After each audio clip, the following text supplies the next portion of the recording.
সর্ষের তেল নিয়ে নিলাম হালকা করে, অল্প একটু। এর ভেতরে লঙ্কা দিলাম, কাঁচা লঙ্কা, কাঁচা লঙ্কা, পেঁয়াজ, জিরে গুঁড়ো, রসুন গোটা, এটা তেল দিয়ে দেবো। যেহেতু মাছের থেকে তেল বেরোবে, এই জন্য তেল দিলাম অল্প। দেখুন কত তেল বেরিয়েছে, এই জন্য অল্প একটু সর্ষের তেল দিলাম। মাছের তেল খেতে কার ভালো লাগে, আর মাছের তেল ভাজা করলে আমি এভাবেই করি, আমি এভাবেই ফ্রাই করি। মাছের তেল দিয়ে ভাত খেতে কার ভালো লাগে অবশ্যই কমেন্টে লিখবেন। আমি তো এই যে ভাত এগুলো খেয়ে নেবো, আর মাছের ঝোল। আজ আমার দুপুরে লাঞ্চ এটাই দিয়ে, আমার সাথে লেবু, কাঁচা লঙ্কা আর কাঁচা পেঁয়াজ, একদম জমে যাবে আজকে।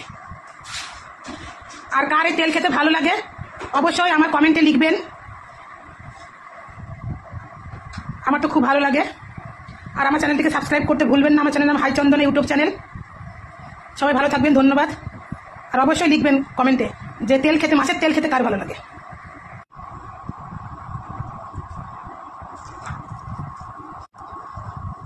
আহ